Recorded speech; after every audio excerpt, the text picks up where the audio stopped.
ਅਕਾਲ ਤਖਤ ਸਾਹਿਬ ਤੇ ਆਪਣੀਆਂ ਗਲਤੀ ਬਿਆਨੀਆਂ ਲਈ ਪੇਸ਼ ਹੋ ਕੇ ਮਾਫੀ ਨਹੀਂ ਮੰਗਦਾ, ਉਹਨਾਂ 'ਚ ਹੀ ਇਸ ਦੇ ਸਮਾਗਮ ਜਿਹੜੇ ਆ ਉਹ ਗੁਰਦੁਆਰੇ ਸਾਹਿਬਾਨ ਦੇ ਵਿੱਚ ਨਾ ਕਰਵਾਏ ਜਾਣ।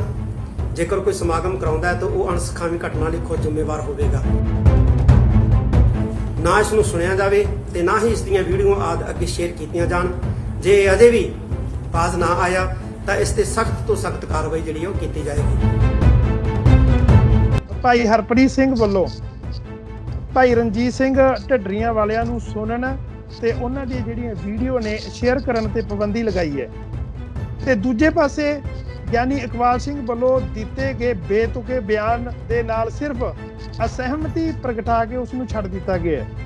ਕੁਝ ਲੋਕ ਇਸ ਨੂੰ ਦੋਗਲੀ ਰਾਜਨੀਤੀ ਮੰਨਦੇ ਆ। ਤੁਹਾਡਾ ਕੀ ਕਹਿਣਾ ਇਸ ਮਸਲੇ ਦੇ ਉੱਤੇ? ਇਹ ਅਸਲੀ ਝਗੜਾ ਜਿਹੜਾ ਇਹ ਦੋ ਵਿਚਾਰਧਾਰਾ ਦਾ ਹੈ। ਜਿਵੇਂ ਹੁਣ ਭਾਈ ਰਣਜੀਤ ਕੌਰ ਦੀ ਗੱਲ ਆਪਾਂ ਕਰ ਰਹੇ ਹਾਂ ਜੀ, ਉਹ ਤਲਤ ਗੁਰਮਤ ਵਿਚਾਰਧਾਰਾ ਵਾਲੀ ਗੱਲ ਹੈ, ਲੇਕਿਨ ਕਈ ਗੱਲਾਂ ਚ ਉਸ ਤੋਂ ਵੀ ਅੱਗੇ ਲੰਘ ਗਏ ਨੇ। ਜੇ ਅਕਾਲ ਤਖਤ ਦਾ ਜਥੇਦਾਰ ਜੀ ਨਿਰਪੱਖ ਹੋ ਕੇ ਕੋਈ ਗੱਲ ਕਰਦਾ ਤੇ ਹੋਰ ਸੀ, ਉਹ ਤਾਂ ਉਹ ਧੜੇ ਦਾ ਇੱਕ ਨੁਮਾਇੰਦਾ ਬਣ ਕੇ ਬੋਲ ਰਿਹਾ। ਉਹ ਜੋ ਫੈਸਲੇ ਕਰ ਰਿਹਾ ਹੈ ਟਕਸਾਲ ਦਾ ਬੁਲਾਰਾ ਬਣ ਕੇ ਕਰ ਰਿਹਾ। ਕੁਝ ਲੋਕ ਇਹ ਕਹਿੰਦੇ ਆ ਵੀ ਅਸਲ ਦੇ ਵਿੱਚ ਇਹ ਕੁਝ ਮਤਾਂ ਦਾ ਬਖਰੇਵਾ ਹੈ, ਟਕਸਾਲ ਵਰਸਸ ਭਾਈ ਰਣਜੀਤ ਸਿੰਘ ਢੱਡਰੀਆਂ ਵਾਲਾ। ਇਹ ਹੈ ਦੋ ਮਸਲੇ ਸੀ, ਸਿਰਫ ਦੋਨਾਂ ਦਾ ਇਸ ਵਿੱਚ ਅਕਾਲ ਤਖਤ ਸਾਹਿਬ ਦੀ ਵਰਤੋਂ ਕੀਤੀ ਗਈ ਹੈ ਜਾਂ ਦੁਰਵਰਤੋਂ ਕੀਤੀ ਗਈ ਹੈ। ਅਕਾਲ ਤਖਤ ਸਾਹਿਬ ਦੀ ਸੰਸਥਾ ਦੀ ਦੁਰਵਰਤੋਂ ਕਰਕੇ ਉਹਦੀ ਜ਼ੁਬਾਨ ਨੂੰ ਤੋੜਨ ਦੀ ਕੋਸ਼ਿਸ਼ ਹੋ ਰਹੀ ਹੈ। ਤੁਸੀਂ ਭਾਈ ਰਣਜੀਤ ਸਿੰਘ ਦੇ ਸਾਰੇ ਵਿਚਾਰਾਂ ਨਾਲ ਸਹਿਮਤ ਹੋ? ਏਦਾਂ ਲੱਗਦਾ ਜਿਵੇਂ ਤੁਸੀਂ ਭਾਈ ਰਣਜੀਤ ਸਿੰਘ ਪੱਖੀ ਹੋ। ਸਹਿਮਤ ਨਹੀਂ ਜੀ, ਮੈਂ ਸਾਰੇ ਵਿਚਾਰਾਂ ਨਾਲ ਸਹਿਮਤ ਨਹੀਂ, ਲੇਕਿਨ ਇਹਦਾ ਇਹ ਮਤਲਬ ਵੀ ਨਹੀਂ ਕਿ ਅਕਾਲ ਤਖਤ ਸਾਹਿਬ ਦੀ ਦੁਰਵਰਤੋਂ ਕਰਕੇ ਉਹਦੀ ਜ਼ੁਬਾਨ ਬੰਦ ਕਰਾਤੀ ਜਾਏ। ਇਹ ਤੇ ਜਿੰਨਾ ਚਿਰ ਬਾਦਲ ਦੀ ਨਜ਼ਰ ਸਵੱਲੀ ਹੈ ਉਹਨਾਂ ਚਿਰ ਹਰਪ੍ਰੀਤ ਸਿੰਘ ਜਥੇਦਾਰ ਹੈ। ਜਿੱਦਣ ਬਾਦਲ ਦੀ ਨਜ਼ਰ ਜਿਹੜੀ ਹੈ ਪੁੱਠੇ ਪਾਸੇ ਹੋ ਗਈ, ਉਦੋਂ ਪਤਾ ਨਹੀਂ ਲੱਗਣਾ ਹਰਪ੍ਰੀਤ ਸਿੰਘ ਜੀ ਕਿੱਥੇ ਨੇ। ਇਸੇ ਸਿਸਟਮ ਦੇ ਅੱਗੇ ਜਾ ਕੇ ਝੁਕ ਜਾਣ। ਮੈਂ ਤਾਂ ਇਸ ਗੱਲ ਦੇ ਹੱਕ 'ਚ ਨਹੀਂ, ਔਰ ਉਹਨਾਂ ਨੇ ਇਸ ਗੱਲ ਨੂੰ ਵੈਸੇ ਬੜੇ ਦਲੇਰੀ ਦੇ ਨਾਲ ਸਹਿਣ ਕੀਤਾ, ਦਲੇਰੀ ਨਾਲ ਟੱਕਰਾ ਕਰ ਰਹੇ ਨੇ। ਇਸ ਗੱਲ ਦੀ ਮੈਂ ਸ਼ਲਾਘਾ ਕਰਦਾ। ਮੈਂ ਉਹਨਾਂ ਦੀਆਂ ਸਾਰੀਆਂ ਗੱਲਾਂ ਨਾਲ ਸਹਿਮਤ ਨਹੀਂ, ਲੇਕਿਨ ਇਸ ਗੱਲ ਦੇ ਉੱਤੇ ਮੈਂ ਇਸ ਗੱਲ ਦੀ ਸ਼ਲਾਘਾ ਕਰਦਾ ਕਿ ਉਹਨਾਂ ਨੇ ਦਲੇਰੀ ਦਿਖਾਈ ਹੈ। ਇਹ ਜਿਹੜੇ ਪੁਜਾਰੀ ਲੋਕ ਨੇ ਉਹਨਾਂ ਅੱਗੇ ਜਾ ਕੇ ਝੁਕੇ ਨਹੀਂ। ਇਹ ਜਿਨ੍ਹਾਂ ਨੂੰ ਰਾਜਸੀ ਜਥੇਦਾਰ ਕਹਿ ਰਹੇ ਆ, ਇਹ ਕੌਣ ਨੇ? ਇਹ ਪੁਜਾਰੀ ਕਲਾਸ ਦਾ ਬੁੱਧਿਆ ਹੋਇਆ ਰੂਪ ਹੈ। ਢੱਡਰੀਆਂ ਵਾਲਿਆਂ ਵੱਲੋਂ ਜਿਹੜੇ ਅੱਜ ਕੱਲ੍ਹ ਮੁੱਦੇ ਉਠਾਏ ਜਾਂਦੇ ਆ, ਤੁਹਾਨੂੰ ਲੱਗਦਾ ਵੀ ਮੌਜੂਦਾ ਸਮੇਂ ਵਿੱਚ ਇਹਨਾਂ ਮੁੱਦਿਆਂ ਦੀ ਸਮਾਜ ਨੂੰ ਕੋਈ ਦੇਣ ਹੈਗੀ ਆ? ਭਾਈ ਰਣਜੀਤ ਸਿੰਘ ਬਾਰੇ ਤੇ ਇਹਨਾਂ ਕਹਿਤਾ ਉਹਨਾਂ ਦੇ ਪ੍ਰੋਗਰਾਮ ਨਾ ਕਰਾਏ ਜਾਣ, ਨਾ ਸੁਣੇ ਜਾਣ ਵਗੈਰਾ ਵਗੈਰਾ, ਉਹਨਾਂ ਤੇ ਪਾਬੰਦੀਆਂ ਲਾਤੀਆਂ। ਇਕਬਾਲ ਸਿੰਘ ਬਾਰੇ ਸਿਰਫ ਇਹਨਾਂ ਕਹਿਤਾ ਕਿ ਅਸੀਂ ਉਹਦੀ ਵਿਚਾਰਧਾਰਾ ਨਾਲ ਸਹਿਮਤ ਨਹੀਂ ਜੀ, ਗੱਲ ਨਾਲ ਸਹਿਮਤ ਨਹੀਂ। ਭਾਈ ਜੇ ਸਹਿਮਤ ਨਹੀਂ ਫਿਰ ਉਹਨੂੰ ਵੀ ਸੱਦੋ। ਗੁਰਬਚਨ ਸਿੰਘ ਦਾ ਗੁਰਬਾਣੀ ਪਾਠ ਦਰਪਣ ਜਿਨ੍ਹਾਂ ਨੂੰ ਇਹ ਮਾਨਤਾ ਦਿੰਦੇ ਨੇ, ਉਹਨਾਂ ਨੂੰ ਰੱਦ ਕਰਨ ਦੀ ਇਹਨਾਂ ਦੀ ਹਿੰਮਤ ਨਹੀਂ ਜੀ। ਇਹਨਾਂ ਦੀ ਕੋਈ ਔਕਾਤ ਨਹੀਂ ਕਿ ਉਹਨੂੰ ਰੱਦ ਕਰ ਸਕਣ। ਔਰ ਜਿੰਨਾ ਚਿਰ ਉਹਨੂੰ ਰੱਦ ਨਹੀਂ ਕਰਨਗੇ, ਇਸ ਵਿਚਾਰਧਾਰਾ ਨੂੰ ਕਿੱਦਾਂ ਰੱਦ ਕਰੋਗੇ ਤੁਸੀਂ? ਮੈਂ ਇੱਕ ਇੰਟਰਵਿਊ ਦੌਰਾਨ ਭਾਈ ਰਣਜੀਤ ਸਿੰਘ ਜੀ ਨੂੰ ਇੱਕ ਪੁੱਛਿਆ ਸੀ ਸਵਾਲ ਵੀ ਭਾਈ ਸਾਹਿਬ ਇਦਾਂ ਨਹੀਂ ਲੱਗਦਾ ਵੀ ਜਿਹੜੇ ਇਲਜ਼ਾਮ ਲਿਖਤੀ ਤੁਹਾਡੇ ਵਿੱਚ ਸੋਸ਼ਲ ਮੀਡੀਆ ਰਾਹੀਂ ਤੁਹਾਡੇ ਤੇ ਲੱਗਦੇ ਆ ਵੀ ਤੁਸੀਂ ਪਵਿੱਤਰ ਅੰਮ੍ਰਿਤ ਜਲ ਦੇ ਉੱਤੇ ਕਿੰਤੂ ਕਰਦੇ ਹੋ, ਤੁਸੀਂ ਦਰਬਾਰ ਸਾਹਿਬ ਨੂੰ ਇੱਕ ਬਿਲਡਿੰਗ ਕਹਿੰਦੇ ਹੋ, ਤੁਸੀਂ ਇਤਿਹਾਸਿਕ ਸਰੋਤਾਂ ਦੇ ਉੱਤੇ ਕਿੰਤੂ ਕਰਦੇ ਹੋ, ਵੀ ਤੁਸੀਂ ਇਹਨਾਂ ਸਾਰੇ ਸਵਾਲਾਂ ਦੇ ਜਵਾਬ ਲਿਖਤੀ ਰੂਪ ਦੇ ਵਿੱਚ ਸ਼੍ਰੀ ਅਕਾਲ ਤਖਤ ਸਾਹਿਬ ਅੱਗੇ ਰੱਖ ਦੇਵੋ ਤਾਂ ਜੋ ਇਸ ਮਸਲੇ ਦਾ ਹੱਲ ਹੋ ਸਕੇ। ਤੁਸੀਂ ਨਹੀਂ ਮੰਨਦੇ ਵੀ ਇਹ ਹੱਲ ਇਸ ਤਰ੍ਹਾਂ ਹੋ ਸਕਦਾ ਹੈ? ਕੁਝ ਲੋਕ ਇਹ ਕਹਿੰਦੇ ਵੀ ਜਿਹੜੀ ਚੀਜ਼ ਤੇ ਅਸੀਂ ਪਾਬੰਦੀ ਲਗਾ ਦਈਏ ਵੀ ਇਹ ਚੀਜ਼ ਨਹੀਂ ਦੇਖਣੀ, ਲੋਕੀ ਸਗੋਂ ਜ਼ਿਆਦਾ ਦੇਖਦੇ ਉਸ ਚੀਜ਼ ਨੂੰ। ਇਹਨਾਂ ਨੂੰ ਇਹੋ ਜਿਹੇ ਫੈਸਲੇ, ਮੂਰਖਤਾ ਭਰੇ ਫੈਸਲੇ ਬਿਲਕੁਲ ਨਹੀਂ ਕਰਨੇ ਚਾਹੀਦੇ। ਕੁਝ ਲੋਕ ਇਹ ਕਹਿ ਰਹੇ ਆ ਵੀ ਭਾਈ ਰਣਜੀਤ ਸਿੰਘ ਦਾ ਜਿਹੜਾ ਰਾਹ ਹੈ ਉਹ ਗੁਰੂ ਡੰਬ ਵੱਲ ਜਾ ਰਿਹਾ। ਤੁਸੀਂ ਇਸ ਜਿਹੜਾ ਇਹ ਦੋਸ਼ ਉਹਨਾਂ ਤੇ ਲੱਗ ਰਿਹਾ ਵੀ ਤੁਸੀਂ ਇਸ ਨਾਲ ਸਹਿਮਤ ਹੋ? ਕਿ ਭਾਈ ਰਣਜੀਤ ਸਿੰਘ ਜੀ ਗੁਰੂ ਗ੍ਰੰਥ ਸਾਹਿਬ ਤੋਂ ਅੱਗੇ ਨਾ ਜਾਓ ਜੀ। ਗੁਰੂ ਗ੍ਰੰਥ ਸਾਹਿਬ ਤੋਂ ਅੱਗੇ ਜਾਓਗੇ ਤੁਸੀਂ ਗੁਰੂ ਡੰਬ ਵੱਲ ਜਾ ਰਹੇ ਹੋ। ਫਿਰ ਇਹ ਮਸਲੇ ਅੱਜ ਦੇ ਹਾਲਾਤ ਦੇ ਵਿੱਚ ਉੱਥੇ ਜਾ ਕੇ ਹੱਲ ਨਹੀਂ ਹੋ ਸਕਦੇ। ਸ਼੍ਰੋਮਣੀ ਕਮੇਟੀ ਨੂੰ ਤੇ ਅਕਾਲ ਤਖਤ ਨੂੰ ਇਹਨਾਂ ਲੋਕਾਂ ਕੋਲੋਂ ਆਜ਼ਾਦ ਕਰਵਾਉਣਾ ਪਏਗਾ। ਕੌਣ ਕਰਾਏਗਾ ਜੀ? ਤੁਸੀਂ ਦੋ ਧਿਰਾਂ ਨੂੰ, ਭਾਈ ਰਣਜੀਤ ਸਿੰਘ ਨੂੰ ਸਲਾਹ ਦਿੱਤੀ, ਭਾਈ ਹਰਪ੍ਰੀਤ ਸਿੰਘ ਨੂੰ, ਤੇ ਟਕਸਾਲ ਬਾਰੇ ਤੁਸੀਂ ਕੁਝ ਨਹੀਂ ਬੋਲੇ। ਕਿਰਪਾ ਕਰਕੇ ਪੰਥ ਦਾ ਖਹਿੜਾ ਛੱਡ ਦਿਓ। ਪੰਜਾਬੀ ਲੋਕ ਚੈਨਲ ਵਿੱਚ ਮੈਂ ਹਰਪਾਲ ਸਿੰਘ ਸੁਨਾਮ ਆਪ ਜੀ ਦਾ ਸਵਾਗਤ ਕਰਦਾ ਹਾਂ। ਭਾਈ ਰਣਜੀਤ ਸਿੰਘ ਢੱਡਰੀਆਂ ਵਾਲੇ ਬਨਾਮ ਜਥੇਦਾਰ ਸ਼੍ਰੀ ਅਕਾਲ ਤਖਤ ਸਾਹਿਬ ਤੇ ਦਮਦਮੀ ਟਕਸਾਲ, ਇਹ ਮੁੱਦਾ ਅੱਜ ਬਹੁਤ ਜ਼ਿਆਦਾ ਗਰਮ ਹੋਇਆ ਹੈ। ਇਸ ਮੁੱਦੇ ਦੇ ਉੱਤੇ ਗੱਲਬਾਤ ਕਰਨ ਲਈ ਸਾਡੇ ਨਾਲ ਖਾਲਸਾ ਪੰਚਾਇਤ ਲਹਿਰ ਖੜੀ ਕਰਨ ਵਾਲੇ ਸਿੱਖ ਚਿੰਤਕ ਭਾਈ ਰਜਿੰਦਰ ਸਿੰਘ ਜੀ ਖਾਲਸਾ ਸਾਡੇ ਨਾਲ ਨੇ। ਆਪਾਂ ਗੱਲਬਾਤ ਕਰਦੇ ਹਾਂ ਜੀ। ਭਾਈ ਰਜਿੰਦਰ ਸਿੰਘ ਜੀ, ਪੰਜਾਬੀ ਲੋਕ ਚੈਨਲ ਵਿੱਚ ਆਪ ਜੀ ਦਾ ਸਵਾਗਤ ਹੈ। ਵਾਹਿਗੁਰੂ ਜੀ ਕਾ ਖਾਲਸਾ, ਵਾਹਿਗੁਰੂ ਜੀ ਕੀ ਫਤਿਹ। ਹਾਂਜੀ ਭਾਈ ਰਜਿੰਦਰ ਸਿੰਘ ਜੀ, ਹੁਣ ਜਦੋਂ ਕਿ ਭਾਈ ਹਰਪ੍ਰੀਤ ਸਿੰਘ ਵੱਲੋਂ ਭਾਈ ਰਣਜੀਤ ਸਿੰਘ ਢੱਡਰੀਆਂ ਵਾਲਿਆਂ ਨੂੰ ਸੁਣਨ ਤੇ ਉਹਨਾਂ ਦੀ ਜਿਹੜੀਆਂ ਵੀਡੀਓ ਨੇ ਸ਼ੇਅਰ ਕਰਨ ਤੇ ਪਾਬੰਦੀ ਲਗਾਈ ਹੈ, ਤੇ ਦੂਜੇ ਪਾਸੇ ਗਿਆਨੀ ਇਕਬਾਲ ਸਿੰਘ ਵੱਲੋਂ ਦਿੱਤੇ ਗਏ ਬੇਤੁਕੇ ਬਿਆਨ ਦੇ ਨਾਲ ਸਿਰਫ ਅਸਹਿਮਤੀ ਪ੍ਰਗਟਾ ਕੇ ਉਸ ਨੂੰ ਛੱਡ ਦਿੱਤਾ ਗਿਆ ਹੈ। ਕੁਝ ਲੋਕ ਇਸ ਨੂੰ ਦੋਗਲੀ ਰਾਜਨੀਤੀ ਮੰਨਦੇ ਆ। ਤੁਹਾਡਾ ਕੀ ਕਹਿਣਾ ਇਸ ਮਸਲੇ ਦੇ ਉੱਤੇ? ਹਰਪਾਲ ਸਿੰਘ ਜੀ, ਅਸਲ ਦੇ ਵਿੱਚ ਪਹਿਲਾਂ ਜਿਹੜਾ ਨਾ ਪ੍ਰੋਬਲਮ ਨੂੰ ਸਮਝਣਾ ਪਵੇਗਾ ਜੀ, ਤਾਂ ਆਪਾਂ ਇਸ ਗੱਲ ਨੂੰ ਪ੍ਰੋਪਰਲੀ ਸਮਝ ਸਕਾਂਗੇ। ਜੀ ਜੀ ਬਿਲਕੁਲ। ਇਹ ਹੈ ਕਿ ਸਿੱਖ ਕੌਮ ਦੇ ਵਿੱਚ ਗੁਰਮਤ ਦੀਆਂ ਕਈ ਵਿਆਖਿਆ ਚੱਲ ਪਈਆਂ ਨੇ, ਜੀ ਗੁਰਬਾਣੀ ਦੀਆਂ ਕਈ ਵਿਆਖਿਆ ਚੱਲ ਪਈਆਂ ਨੇ ਜੀ। ਥਾਟਸ ਆਫ ਸਕੂਲ ਜਿਹੜੇ ਨੇ ਉਹ ਐਸਟੈਬਲਿਸ਼ ਹੋ ਗਏ ਨੇ ਜੀ। ਉਹਦੇ ਵਿੱਚ ਦੋ ਪ੍ਰਮੁੱਖ ਨੇ, ਇੱਕ ਨੂੰ ਜਿਹਨੂੰ ਅਸੀਂ ਸੰਪਰਦਾਇ ਕਹਿ ਦਿੰਦੇ ਆ ਜਾਂ ਸਨਾਤਨੀ ਵਿਚਾਰਧਾਰਾ ਕਹਿ ਦਿੰਦੇ ਆ। ਜੀ, ਅਸੀਂ ਸੰਪਰਦਾਇ ਇਸ ਕਰਕੇ ਕਹਿ ਦਿੰਦੇ ਆ ਵੀ ਸਿੱਖ ਦੇ ਵਿੱਚ ਸਨਾਤਨ ਨਹੀਂ, ਲੇਕਿਨ ਉਹ ਵਿਚਾਰਧਾਰਾ ਸਨਾਤਨੀ ਹੈ। ਜੀ। ਦੂਸਰੀ ਹੈ ਜਿਹਨੂੰ ਤਤ ਗੁਰਮਤ ਕਿਹਾ ਜਾਂਦਾ ਹੈ। ਜੀ। ਇਹ ਦੋ ਵਿਚਾਰਧਾਰਾਵਾਂ ਦਾ ਟਕਰਾਵ ਹੈ, ਬੜੇ ਲੰਬੇ ਸਮੇਂ ਤੋਂ ਚੱਲ ਰਿਹਾ ਹੈ। ਜੀ। ਇਹ ਅਸਲੀ ਝਗੜਾ ਜਿਹੜਾ ਇਹ ਦੋ ਵਿਚਾਰਧਾਰਾ ਦਾ ਹੈ। ਜੀ। ਲੇਕਿਨ ਸਤਿਗੁਰੂ ਨੇ ਬਾਣੀ ਦੇ ਵਿੱਚ ਗੱਲ ਬੜੀ ਸਪਸ਼ਟ ਕੀਤੀ ਹੈ, ਇੱਕਾ ਬਾਣੀ ਇੱਕ ਗੁਰ ਇੱਕੋ ਸ਼ਬਦ ਵਿਚਾਰ। ਜੀ। ਇੱਕੋ ਸ਼ਬਦ ਵਿਚਾਰ ਹੋਣੀ ਚਾਹੀਦੀ ਹੈ, ਲੇਕਿਨ ਸਾਡੇ ਬਹੁਤ ਸਾਰੀਆਂ ਚੱਲ ਪਈਆਂ ਨੇ। ਮੈਂ ਹੁਣੇ ਗੱਲ ਕੀਤੀ ਵੀ ਦੋ ਵਿਚਾਰਧਾਰਾ ਚੱਲ ਪਈਆਂ ਨੇ, ਲੇਕਿਨ ਜਿਵੇਂ ਉਹਦੇ ਵਿੱਚ ਹੀ ਕਹਾਂ ਤੇ ਕਈ ਚੱਲ ਪਈਆਂ ਨੇ। ਜੀ। ਜਿਵੇਂ ਹੁਣ ਭਾਈ ਰਣਜੀਤ ਸਿੰਘ ਦੀ ਗੱਲ ਆਪਾਂ ਕਰ ਰਹੇ ਹਾਂ, ਜੀ। ਉਹ ਤਤ ਗੁਰਮਤ ਵਿਚਾਰਧਾਰਾ ਵਾਲੀ ਗੱਲ ਹੈ, ਲੇਕਿਨ ਕਈ ਗੱਲਾਂ ਚ ਉਸ ਤੋਂ ਵੀ ਅੱਗੇ ਲੰਘ ਗਏ ਨੇ। ਜੀ। ਇਸ ਤਰ੍ਹਾਂ ਹੀ ਸੰਪਰਦਾਇ ਵਿਚਾਰਧਾਰਾ ਜਿਹੜੀਆਂ ਉਹਦੇ ਵਿੱਚ ਵੀ ਕਈ ਵਿਖਰੇਵੇਂ ਆ ਰਹੇ ਨੇ। ਜੀ। ਇਹ ਸੰਪਰਦਾਇ ਵਿਚਾਰਧਾਰਾ ਜਿਹੜੀ ਹੈ ਉਹ ਤਤ ਗੁਰਮਤ ਵਿਚਾਰਧਾਰਾ ਨੂੰ ਦਬਾਉਣਾ ਚਾਹੁੰਦੀ, ਇਹ ਲੜਾਈ ਹੈ। ਜੀ। ਜਿਹੜੀ ਹੈ ਅਸਲ ਦੇ ਵਿੱਚ ਟਕਸਾਲ ਦੀ ਵਿਚਾਰਧਾਰਾ ਦੀ ਹੈ। ਟਕਸਾਲ ਆਪਣੀ ਵਿਚਾਰਧਾਰਾ ਜਿਹੜੀ ਹੈ ਸਾਰੀ ਕੌਮ ਦੇ ਉੱਤੇ ਥੋਪਣਾ ਚਾਹੁੰਦੀ ਹੈ। ਜੀ। ਟਕਸਾਲ ਦੀ ਜਿਹੜੀ, ਜਿਹਨੂੰ ਅਸੀਂ ਟਕਸਾਲ ਕਹਿੰਦੇ ਹਾਂ, ਅਸਲ ਟਕਸਾਲ ਤਾਂ ਹੈ ਨਹੀਂ, ਇਹ ਤਾਂ ਐਵੇਂ ਨਾਂ ਰੱਖਿਆ ਹੋਇਆ, ਇਹ ਤਾਂ ਭਿੰਡਰਾ ਮਹਿਤਾ ਜਥਾ ਹੈ। ਜੀ। ਭਾਈ ਸੁੰਦਰ ਸਿੰਘ ਨੇ ਜਥਾ ਭਿੰਡਰਾ ਖੜਾ ਕੀਤਾ ਸੀ, ਭਿੰਡਰ ਕਲਾਂ ਦੇ ਰਹਿਣ ਵਾਲੇ ਸੀ। ਉੱਥੇ ਉਹਨਾਂ ਜਥਾ ਬਣਾ ਕੇ ਪ੍ਰਚਾਰ ਕਰਨਾ ਸ਼ੁਰੂ ਕੀਤਾ, ਉਹਦਾ ਨਾਮ ਜਥਾ ਭਿੰਡਰਾ ਪੈ ਗਿਆ। ਜੀ। ਬਾਅਦ ਦੇ ਵਿੱਚ ਜਦੋਂ ਇਹਨਾਂ ਦੀ ਵੰਡ ਹੋਈ, ਕਰਤਾਰ ਸਿੰਘ ਨੂੰ ਗੱਦੀ ਦੇਣਾ ਚਾਹੁੰਦੇ ਸੀ, ਉਹਨੂੰ ਗੱਦੀ ਤੇ ਬਹਿਣ ਨਹੀਂ ਦਿੱਤਾ, ਉਹਦੀ ਜਗ੍ਹਾ ਤੇ ਮੋਹਨ ਸਿੰਘ ਨੂੰ ਬਿਠਾਤਾ। ਉੱਥੇ ਝਗੜਾ ਪੈ ਗਿਆ ਕਿ ਜੀ ਇਹ ਤਾਂ ਮਾਝੇ ਦੇ ਨੇ, ਇਹ ਗੱਦੀ ਜਿਹੜੀ ਹੈ ਇਹ ਮਾਲਵੇ ਦੀ ਹੈ, ਇਹ ਕਿੱਦਾਂ ਬਹਿ ਸਕਦੇ ਆ। ਉਸ ਝਗੜੇ ਦੀ ਵਜ੍ਹਾ ਕਰਕੇ ਮੋਹਨ ਸਿੰਘ ਨੂੰ ਗੱਦੀ ਤੇ ਬਿਠਾਤਾ। ਕਰਤਾਰ ਸਿੰਘ ਨੇ ਆ ਕੇ ਮਹਿਤਾ ਚੌਕ ਦੇ ਵਿੱਚ ਨਵਾਂ ਆਪਣਾ ਬਣਾ ਲਿਆ ਡੇਰਾ। ਉਹਨੇ ਜਿਹੜਾ ਨਵਾਂ ਬਣਾਇਆ ਉਹਦਾ ਨਾਮ ਭਿੰਡਰਾ ਮਹਿਤਾ ਜਥਾ ਪੈ ਗਿਆ। ਜਿਹੜਾ ਕਰਤਾਰ ਸਿੰਘ ਨੇ ਜਥਾ ਬਣਾਇਆ ਭਿੰਡਰਾ ਮਹਿਤਾ ਜਥਾ ਪੈ ਗਿਆ। ਉਹ ਭਿੰਡਰਾ ਮਹਿਤਾ ਜਥਾ ਦੀ ਜਿਹੜੀ ਵਿਚਾਰਧਾਰਾ ਹੈ ਉਹ ਸਾਰੀ ਸਨਾਤਨੀ ਵਿਚਾਰਧਾਰਾ ਹੈ। ਉਹਨੂੰ ਉਦਾਸੀ ਵਿਚਾਰਧਾਰਾ ਕਹਿ ਲਓ, ਨਿਰਮਲਾ ਵਿਚਾਰਧਾਰਾ, ਮਿਲਗੋਬਾ ਕਹਿ ਲਓ, ਉਦਾਸੀ ਨਿਰਮਲਾ ਵਿਚਾਰਧਾਰਾ ਦਾ, ਲੇਕਿਨ ਉਹਦੀ ਬੈਕਗ੍ਰਾਉਂਡ ਜਿਹੜੀ ਹੈ ਉਹ ਸਨਾਤਨੀ ਵਿਚਾਰਧਾਰਾ ਹੈ। ਉਹ ਸਨਾਤਨੀ ਵਿਚਾਰਧਾਰਾ ਜਿਹੜੀ ਹੈ ਉਸੇ ਕੌਮ ਤੇ ਕਬਜ਼ ਹੋਣਾ ਚਾਹੁੰਦੀ ਹੈ। ਉਹਦੇ ਵਾਸਤੇ ਪਹਿਲਾਂ ਉਹਨਾਂ ਨੇ ਕੋਸ਼ਿਸ਼ ਕੀਤੀ ਵੀ ਉਹਨੂੰ ਡਰਾ ਕੇ ਚੁੱਪ ਕਰਾਤਾ ਜਾਏ। ਭਾਈ ਰਣਜੀਤ ਸਿੰਘ ਦੇ ਉੱਤੇ ਹਮਲਾ ਕਰਾਇਆ, ਜਿਹਦੇ ਵਿੱਚ ਉਹਨਾਂ ਦੇ ਸਾਥੀ ਭਾਈ ਭੁਪਿੰਦਰ ਸਿੰਘ ਜਿਹੜੇ ਨੇ ਉਹ ਮਾਰੇ ਗਏ। ਕੁਦਰਤ ਦਾ ਕੰਮ, ਅਕਾਲ ਪੁਰਖ ਨੇ ਜ਼ਿੰਦਗੀ ਬਖਸ਼ੀ ਸੀ, ਭਾਈ ਰਣਜੀਤ ਸਿੰਘ ਜਿਹੜੇ ਨੇ ਉਹ ਬਚ ਗਏ। ਹੁਣ ਉਹ ਤਰੀਕਾ ਜਿਹੜਾ ਫੇਲ ਹੋ ਗਿਆ ਤੇ ਹੁਣ ਉਹਨਾਂ ਨੇ ਅਕਾਲ ਤਖਤ ਦੀ ਵਰਤੋਂ ਕਰ ਰਹੇ ਨੇ। ਜੇ ਅਕਾਲ ਤਖਤ ਦਾ ਜਥੇਦਾਰ ਜੀ ਨਿਰਪੱਖ ਹੋ ਕੇ ਕੋਈ ਗੱਲ ਕਰਦਾ ਤੇ ਹੋਰ ਸੀ, ਉਹ ਤਾਂ ਉਹ ਧੜੇ ਦਾ ਇੱਕ ਨੁਮਾਇੰਦਾ ਬਣ ਕੇ ਬੋਲ ਰਿਹਾ। ਉਹ ਜੋ ਫੈਸਲੇ ਕਰ ਰਿਹਾ ਹੈ ਟਕਸਾਲ ਦਾ ਬੁਲਾਰਾ ਬਣ ਕੇ ਕਰ ਰਿਹਾ, ਤੇ ਕੁਝ ਉਹ ਲੋਕ ਪੰਥ ਦਾ ਬੁਲਾਰਾ ਬਣ ਕੇ ਨਹੀਂ ਕਰ ਰਿਹਾ, ਤੇ ਕੌਮ ਦਾ ਬੁਲਾਰਾ ਬਣ ਕੇ ਨਹੀਂ ਕਰ ਰਿਹਾ। ਜੀ ਕੁਝ ਲੋਕ ਇਹ ਕਹਿੰਦੇ ਆ ਵੀ ਅਸਲ ਦੇ ਵਿੱਚ ਇਹ ਕੁਝ ਮਤਾਂ ਦਾ ਬਖਰੇਵਾ ਹੈ, ਟਕਸਾਲ ਵਰਸਸ ਭਾਈ ਰਣਜੀਤ ਸਿੰਘ ਢੱਡਰੀਆਂ ਵਾਲਾ। ਇਹ ਹੈ ਦੋ ਮਸਲੇ ਸੀ, ਸਿਰਫ ਦੋਨਾਂ ਦਾ ਇਸ ਵਿੱਚ ਅਕਾਲ ਤਖਤ ਸਾਹਿਬ ਦੀ ਵਰਤੋਂ ਕੀਤੀ ਗਈ ਹੈ ਜਾਂ ਦੁਰਵਰਤੋਂ ਕੀਤੀ ਗਈ ਹੈ।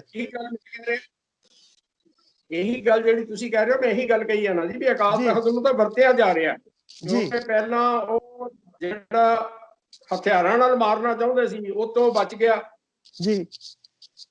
ਹੁਣ ਪੁਲਿਸ ਦੀ ਸਿਕਿਉਰਿਟੀ ਉਹਨੂੰ ਮਿਲੀ ਹੋਈ ਹੈ, ਹਥਿਆਰਾਂ ਨਾਲ ਮਾਰਨਾ ਸੌਖਾ ਨਹੀਂ। ਉਹਨਾਂ ਨੇ ਅਕਾਲ ਤਖਤ ਦੁਰਵਰਤੋਂ ਕਰ ਰਹੇ ਨੇ, ਅਕਾਲ ਤਖਤ ਸਾਹਿਬ ਦੀ ਸੰਸਥਾ ਦੀ ਦੁਰਵਰਤੋਂ ਕਰਕੇ ਉਹਦੀ ਜ਼ੁਬਾਨ ਨੂੰ ਦਬਾਉਣ ਦੀ ਕੋਸ਼ਿਸ਼ ਹੋ ਰਹੀ ਹੈ। ਏਦਾਂ ਹੀ ਲੱਗਦਾ ਵੀ ਤੁਸੀਂ ਭਾਈ ਰਣਜੀਤ ਸਿੰਘ ਦੇ ਸਾਰੇ ਵਿਚਾਰਾਂ ਨਾਲ ਸਹਿਮਤ ਹੋ? ਏਦਾਂ ਲੱਗਦਾ ਜਿਵੇਂ ਤੁਸੀਂ ਭਾਈ ਰਣਜੀਤ ਸਿੰਘ ਪੱਖੀ ਹੋ? ਸਹਿਮਤ ਨਹੀਂ ਜੀ, ਮੈਂ ਸਾਰੇ ਵਿਚਾਰਾਂ ਨਾਲ ਸਹਿਮਤ ਨਹੀਂ, ਲੇਕਿਨ ਇਹਦਾ ਇਹ ਮਤਲਬ ਵੀ ਨਹੀਂ ਕਿ ਅਕਾਲ ਤਖਤ ਸਾਹਿਬ ਦੀ ਦੁਰਵਰਤੋਂ ਕਰਕੇ ਉਹਦੀ ਜ਼ੁਬਾਨ ਬੰਦ ਕਰਾਤੀ ਜਾਏ। ਇਹਦਾ ਇਹ ਮਤਲਬ ਵੀ ਨਹੀਂ ਕਿ ਜ਼ਬਰਦਸਤੀ ਜਿਹੜਾ ਇੱਕ ਵਿਚਾਰਧਾਰਾ ਸਿੱਖ ਕੌਮ ਦੇ ਉੱਤੇ ਠੋਸਣ ਦੀ ਕੋਸ਼ਿਸ਼ ਕੀਤੀ ਜਾਏ। ਜੀ ਨਾਨਕ ਸਾਹਿਬ ਨੇ ਸੰਸਾਰ ਦੇ ਉੱਤੇ ਆਪਣੀ ਵਿਚਾਰਧਾਰਾ ਠੋਕੀ ਨਹੀਂ, ਠੋਸੀ ਨਹੀਂ ਹੈ, ਪ੍ਰਗਟ ਕੀਤੀ ਹੈ, ਲੋਕਾਂ ਨੂੰ ਆਪਣੇ ਨਾਲ ਜੋੜਿਆ ਵਿਚਾਰਾਂ ਦੇ ਨਾਲ, ਨਾ ਕਿ ਡਾਂਗ ਦੇ ਨਾਲ। ਇਹ ਇੱਥੇ ਕੋਸ਼ਿਸ਼ ਕਰ ਰਹੇ ਨੇ ਡਾਂਗ ਦੇ ਨਾਲ ਚਲਾਉਣ ਦੀ। ਸਭ ਤੋਂ ਵੱਡੀ ਦੁੱਖ ਦੀ ਗੱਲ ਇਹ ਹੈ ਕਿ ਇਹਦੇ ਨਾਲ ਅਕਾਲ ਤਖਤ ਸਾਹਿਬ ਦੀ ਸੰਸਥਾ ਨੂੰ ਬੜਾ ਨੁਕਸਾਨ ਪਹੁੰਚ ਰਿਹਾ। ਹਰਪ੍ਰੀਤ ਸਿੰਘ ਤੇ ਅੱਜ ਚਲੇ ਜਾਣਗੇ, ਇਹਨਾਂ ਵਰਗੇ ਕਈ ਆਏ ਤੇ ਕਈ ਚਲੇ ਗਏ ਜੀ। ਹਰਪ੍ਰੀਤ ਸਿੰਘ ਕਿੰਨਾ ਚਿਰ ਰਹਿਣਗੇ ਕੋਈ ਨਹੀਂ ਕਹਿ ਸਕਦਾ। ਇਹ ਤੇ ਜਿੰਨਾ ਚਿਰ ਬਾਦਲ ਦੀ ਨਜ਼ਰ ਸਵੱਲੀ ਹੈ ਉਹਨਾਂ ਚਿਰ ਹਰਪ੍ਰੀਤ ਸਿੰਘ ਜਥੇਦਾਰ ਹੈ। ਜਿੱਦਣ ਬਾਦਲ ਦੀ ਨਜ਼ਰ ਜਿਹੜੀ ਹੈ ਪੁੱਠੇ ਪਾਸੇ ਹੋ ਗਈ ਉਦੋਂ ਪਤਾ ਨਹੀਂ ਲੱਗਣਾ ਹਰਪ੍ਰੀਤ ਸਿੰਘ ਜੀ ਕਿੱਥੇ ਨੇ। ਲੇਕਿਨ ਅਕਾਲ ਤਖਤ ਸਾਹਿਬ ਦੀ ਸੰਸਥਾ ਨੂੰ ਨੁਕਸਾਨ ਪਹੁੰਚ ਰਿਹਾ। ਅਕਾਲ ਤਖਤ ਸਾਹਿਬ ਦੀ ਸੰਸਥਾ ਦੀ ਜਦੋਂ ਦੁਰਵਰਤੋਂ ਹੁੰਦੀ ਹੈ ਤੇ ਸਿਧਾਂਤਕ ਤੌਰ ਤੇ ਅਕਾਲ ਤਖਤ ਸਾਹਿਬ ਢਹਿੰਦਾ ਹੈ। ਇਹ ਅਕਾਲ ਤਖਤ ਸਾਹਿਬ ਨੂੰ ਢਾਹ ਰਹੇ ਨੇ। ਤੇ ਭਾਈ ਰਣਜੀਤ ਸਿੰਘ ਇੱਕ ਗੱਲ ਇਹ ਕਹਿੰਦੇ ਆਮ ਕਰਕੇ ਵੀ ਜਿਹੜਾ ਅਕਾਲ ਤਖਤ ਸਾਹਿਬ ਦਾ ਜਿਹੜਾ ਇਸ ਵੇਲੇ ਦਾ ਮੌਜੂਦਾ ਸਿਸਟਮ ਹੈ ਖਰਾਬ ਹੈ, ਮੈਂ ਇਸ ਕਰਕੇ ਉੱਥੇ ਪੇਸ਼ ਨਹੀਂ ਹੋਣਾ ਚਾਹੁੰਦਾ। ਪਰ ਦੂਜੇ ਪਾਸੇ ਉਹ ਆਪਣੇ ਦੀਵਾਨਾਂ ਦੇ ਵਿੱਚ ਇੱਕ ਗੱਲ ਇਹ ਕਹਿੰਦੇ ਆ ਵੀ ਜੇ ਕਿਸੇ ਸਿਸਟਮ ਨੂੰ ਠੀਕ ਕਰਨਾ ਹੋਵੇ ਉਸ ਸਿਸਟਮ ਦੇ ਵਿੱਚ ਵੜਨਾ ਪੈਂਦਾ ਹੈ। ਫਿਰ ਤੁਹਾਨੂੰ ਨਹੀਂ ਲੱਗਦਾ ਵੀ ਉਹਨਾਂ ਨੂੰ ਉਸ ਸਿਸਟਮ ਵਿੱਚ ਜਾਣਾ ਚਾਹੀਦਾ, ਉੱਥੇ ਪੇਸ਼ ਹੋ ਕੇ ਆਪਣਾ ਪੱਖ ਜ਼ਰੂਰ ਰੱਖਣਾ ਚਾਹੀਦਾ? ਇੱਕ ਬੜਾ ਵੱਡਾ ਫਰਕ ਹੈ ਜੀ। ਸਿਸਟਮ ਦੇ ਵਿੱਚ ਜਾਣਾ ਤੇ ਸਿਸਟਮ ਅੱਗੇ ਝੁਕ ਜਾਣਾ, ਇਹ ਦੋਨਾਂ ਦਾ ਬਹੁਤ ਵੱਡਾ ਫਰਕ ਹੈ। ਇਸ ਵੇਲੇ ਉਹ ਸਿਸਟਮ ਉਹਨਾਂ ਨੂੰ ਆਪਣੇ ਅੱਗੇ ਝੁਕਾਉਣ ਦੀ ਕੋਸ਼ਿਸ਼ ਕਰ ਰਿਹਾ ਜੀ। ਮੈਂ ਜਿਹੜਾ ਸਮਝਦਾ ਜਿਹੜਾ ਉਹਨਾਂ ਦਾ ਇਹ ਕਹਿਣਾ ਹੈ ਭਾਈ ਰਣਜੀਤ ਸਿੰਘ ਦਾ ਕਿ ਸਿਸਟਮ ਦੇ ਵਿੱਚ ਵੜਨਾ, ਉਹਨਾਂ ਦਾ ਮਤਲਬ ਹੈ ਵੀ ਸ਼੍ਰੋਮਣੀ ਕਮੇਟੀ ਜਿਹੜੀ ਹੈ ਉਹਦੀ ਦੇ ਵਿੱਚ ਤਬਦੀਲੀ ਲਿਆਂਦੀ ਜਾਏ ਜੀ, ਨਵੇਂ ਬੰਦੇ ਨਵੀਂ ਸੋਚ ਵਾਲੇ ਚੁਣ ਕੇ ਆਉਣ। ਲੇਕਿਨ ਜੇ ਉਹ ਤੁਸੀਂ ਇਹ ਕਹੋ ਕਿ ਇਸੇ ਸਿਸਟਮ ਦੇ ਅੱਗੇ ਜਾ ਕੇ ਝੁਕ ਜਾਣ, ਮੈਂ ਤਾਂ ਇਸ ਗੱਲ ਦੇ ਹੱਕ 'ਚ ਨਹੀਂ। ਔਰ ਉਹਨਾਂ ਨੇ ਇਸ ਗੱਲ ਨੂੰ ਵੈਸੇ ਬੜੇ ਦਲੇਰੀ ਦੇ ਨਾਲ ਸਹਿਣ ਕੀਤਾ, ਦਲੇਰੀ ਨਾਲ ਟੱਕਰਾ ਕਰ ਰਹੇ ਨੇ। ਇਸ ਗੱਲ ਦੀ ਮੈਂ ਸ਼ਲਾਘਾ ਕਰਦਾ। ਮੈਂ ਉਹਨਾਂ ਦੀਆਂ ਸਾਰੀਆਂ ਗੱਲਾਂ ਨਾਲ ਸਹਿਮਤ ਨਹੀਂ, ਲੇਕਿਨ ਇਸ ਗੱਲ ਦੇ ਉੱਤੇ ਮੈਂ ਇਸ ਗੱਲ ਦੀ ਸ਼ਲਾਘਾ ਕਰਦਾ ਕਿ ਉਹਨਾਂ ਨੇ ਦਲੇਰੀ ਦਿਖਾਈ ਹੈ। ਇਹ ਜਿਹੜੇ ਪੁਜਾਰੀ ਲੋਕ ਨੇ ਉਹਨਾਂ ਅੱਗੇ ਜਾ ਕੇ ਝੁਕੇ ਨਹੀਂ। ਤੇ ਜਿਨ੍ਹਾਂ ਨੂੰ ਰਾਜਸੀ ਜਥੇਦਾਰ ਕਹਿ ਰਹੇ ਆ, ਇਹ ਕੌਣ ਨੇ? ਇਹ ਪੁਜਾਰੀ ਕਲਾਸ ਦਾ ਬੁੱਧਿਆ ਹੋਇਆ ਰੂਪ ਹੈ। ਜਿਵੇਂ ਬ੍ਰਾਹਮਣ ਨੇ ਸਾਰੇ ਸਮਾਜ ਨੂੰ ਆਪਣਾ ਮਾਨਸਿਕ ਗੁਲਾਮ ਬਣਾ ਕੇ ਰੱਖਿਆ ਹੋਇਆ ਸੀ, ਇਹ ਲੋਕ ਅੱਜ ਸਿੱਖ ਕੌਮ ਨੂੰ ਆਪਣਾ ਮਾਨਸਿਕ ਗੁਲਾਮ ਬਣਾ ਕੇ ਰੱਖਣਾ ਚਾਹੁੰਦੇ ਨੇ। ਉਹ ਤੁਸੀਂ ਇੱਕ ਦੋ ਵਿਚਾਰ ਦੱਸ ਸਕਦੇ ਹੋ ਵੀ ਜਿਹੜੇ ਭਾਈ ਰਣਜੀਤ ਸਿੰਘ ਦੇ ਤੁਸੀਂ ਉਹ ਵਿਚਾਰਾਂ ਦੇ ਨਾਲ ਸਹਿਮਤ ਨਾ ਹੋਵੋ? ਕੋਈ ਐਸਾ ਵਿਚਾਰ ਹੈ? ਨਹੀਂ, ਉਹ ਬਹੁਤ ਸਾਰੇ ਵਿਚਾਰ ਨੇ ਜੀ ਉਹਦੇ ਤੇ। ਇਸ ਤਰ੍ਹਾਂ ਜਿਸ ਤਰ੍ਹਾਂ ਉਹ ਸਿਰਫ ਕੁਦਰਤ ਨੂੰ ਪਰਮਾਤਮਾ ਕਹਿ ਰਹੇ ਨੇ ਜੀ। ਤੁਸੀਂ ਲੇਕਿਨ ਕੁਦਰਤ ਤਾਂ ਪਰਮਾਤਮਾ ਨੇ ਬਣਾਈ ਹੈ, ਕੁਦਰਤ ਦੇ ਵਿੱਚ ਵਸਿਆ ਹੋਇਆ ਹੈ, ਲੇਕਿਨ ਕੁਦਰਤ ਪਰਮਾਤਮਾ ਨਹੀਂ ਹੈ। ਇਹ ਸੂਖਸ਼ਮ ਹੈ ਪਰ ਬਹੁਤ ਵੱਡਾ ਭੇਦ ਹੈ। ਸੂਖਸ਼ਮ ਭੇਦ ਹੈ, ਸਮਝਣ ਵਾਲੀ ਹੈ, ਲੇਕਿਨ ਵੱਡਾ ਭੇਦ ਹੈ। ਦੇਖੋ ਵਿਚਾਰ ਜਿਹੜੀ ਗਿਆਨ ਦੀ ਗੱਲ, ਗਿਆਨ ਦੀ ਉਹ ਗੱਲ ਕਹਿ ਰਹੇ ਨੇ, ਉਹ ਕਹਿੰਦੇ ਨੇ ਗਿਆਨ ਗੁਰੂ ਹੈ। ਗਿਆਨ ਤਾਂ ਦੁਨੀਆ 'ਚ ਬਹੁਤ ਹੈ ਜੀ, ਲੇਕਿਨ ਕੀ ਸਾਰਾ ਗਿਆਨ ਗੁਰੂ ਹੈ? ਜੀ ਗਿਆਨ ਗੁਰੂ ਨਹੀਂ ਹੈ। ਗੁਰੂ ਕੋਲੋਂ ਗਿਆਨ ਮਿਲਦਾ ਹੈ। ਜਿਹੜਾ ਗੁਰੂ ਕੋਲੋਂ ਗਿਆਨ ਮਿਲਦਾ ਉਹ ਸਾਡੇ ਜੀਵਨ ਨੂੰ ਸੇਧ ਦੇਣ ਵਾਲਾ, ਉਹ ਸਾਡੇ ਜੀਵਨ ਨੂੰ ਸਚਿਆਰ ਬਣਾਉਣ ਵਾਲਾ। ਤੇ ਤੁਹਾਡੇ ਮੁਤਾਬਕ ਗੁਰੂ ਤੇ ਗਿਆਨ ਦੇ ਵਿੱਚ ਦੋ ਚੀਜ਼ਾਂ ਨੇ, ਇਹ ਡਿਫਰੈਂਸ ਹੈ? ਤੁਸੀਂ ਕਿਸੇ ਦੁਕਾਨ ਤੋਂ ਕੋਈ ਚੀਜ਼ ਖਰੀਦਣ ਲਈ ਜਾਂਦੇ ਹੋ ਜੀ, ਉਸ ਚੀਜ਼ ਨੂੰ ਵਾਲੇ ਤੇ ਚੀਜ਼ ਵਿੱਚ ਕੋਈ ਫਰਕ ਹੈ? ਜੀ ਬਿਲਕੁਲ। ਗੁਰੂ ਗਿਆਨ ਦੇਣ ਵਾਲਾ ਹੈ ਜੀ। ਗਿਆਨ ਫਿਰ ਗੁਰੂ ਕਿਵੇਂ ਹੋ ਗਿਆ ਜਦ ਗੁਰੂ ਕੋਲੋਂ ਗਿਆਨ ਮਿਲਦਾ ਹੈ? ਮੈਂ ਪਹਿਲਾਂ ਬੇਨਤੀ ਕੀਤੀ, ਗਿਆਨ ਦੇ ਤਰ੍ਹਾਂ ਬਹੁਤ ਨੇ ਜੀ। ਇੱਕ ਬ੍ਰਹਮ ਦੇ ਵਿੱਚ ਕੋਕਾ ਪੰਡਤ ਹੋਇਆ ਜੀ।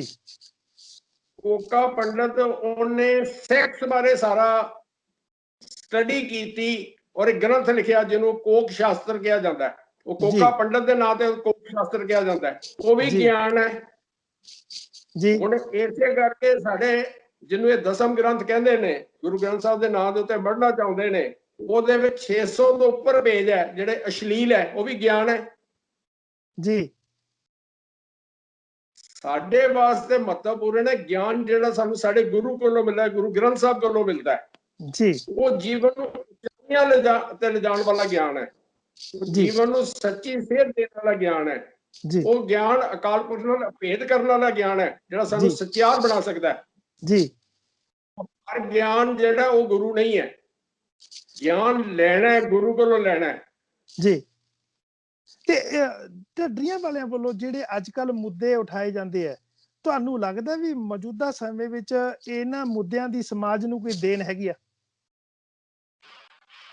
ਨਹੀਂ, ਦੇਖੋ ਜਿਸ ਤਰ੍ਹਾਂ ਉਹ ਕਰਮ ਕਾਂਡਾਂ ਬਾਰੇ ਗੱਲਬਾਤ ਕਰ ਰਹੇ ਨੇ ਜੀ, ਪੁਜਾਰੀਵਾਦ ਬਾਰੇ ਗੱਲਬਾਤ ਕਰ ਰਹੇ ਨੇ, ਉਹਦੇ ਨਾਲ ਆਪਾਂ ਸਹਿਮਤ ਹਾਂ ਜੀ। ਉਹ ਗੱਲਾਂ ਜ਼ਰੂਰ ਆਣੀਆਂ ਚਾਹੀਦੀਆਂ ਨੇ। ਇਸ ਵੇਲੇ ਪੂਰਾ ਵਿਚਾਰਧਾਰਾ ਗੁੰਮਰਾਹ ਹੋਈ ਪਈ ਹੈ ਜੀ, ਉਹਨੂੰ ਹੋਰ ਦੇ ਹੋਰ ਪਾਸੇ ਲਿਜਾਇਆ ਜਾ ਰਿਹਾ ਹੈ, ਉਹਨੂੰ ਸਹੀ ਰਸਤੇ ਤੇ ਲਿਆਉਣਾ ਬਹੁਤ ਜ਼ਰੂਰੀ ਹੈ ਜੀ। ਮੈਂ ਭਾਈ ਰਣਜੀਤ ਸਿੰਘ ਦੇ ਕੁਝ ਗੱਲਾਂ ਨਾਲ ਮਤਭੇਦ ਹੋ ਸਕਦਾ ਹੈ, ਲੇਕਿਨ ਜਿਹੜੀਆਂ ਗੱਲਾਂ ਗੁਰਮਤਿ ਅਨੁਸਾਰੀ ਹੀ ਨੇ ਉਹਨੂੰ ਤਾਂ ਅਸੀਂ ਮੰਨਦੇ ਹਾਂ। ਜੇ ਹੁਣ ਇਹਦੇ ਮੁਕਾਬਲੇ ਤੇ ਅਸੀਂ ਗੱਲ ਕਰੀਏ ਟਕਸਾਲ ਵਗੈਰਾ ਦੀ, ਜਿਹਨੂੰ ਅਸੀਂ ਟਕਸਾਲ ਕਹਿੰਦੇ ਆ, ਭਿੰਡਰਾ ਮਹਿਤਾ ਜਥਾ, ਉਹਨਾਂ ਦੀ ਤੇ 90% ਵਿਚਾਰਧਾਰਾ ਜਿਹੜੀ ਉਹ ਬ੍ਰਾਹਮਣੀ ਸਨਾਤਨੀ ਵਿਚਾਰਧਾਰਾ ਹੈ ਜੀ। ਆ ਜਿਹੜਾ ਹੁਣ ਇਕਬਾਲ ਸਿੰਘ ਨੇ ਉੱਥੇ ਬਿਆਨ ਦਿੱਤਾ ਜੀ, ਬਿਲਕੁਲ। ਸਿੱਖ ਜਿਹੜੇ ਨੇ ਰਾਮਚੰਦਰ ਦੀ ਸੰਤਾਨ ਨੇ, ਰਾਮਚੰਦਰ ਸਾਡੇ ਵੱਡੇ ਵਡੇਰੇ ਸਨ, ਉਹਦਾ ਆਧਾਰ ਦੋ ਚੀਜ਼ਾਂ ਨੇ।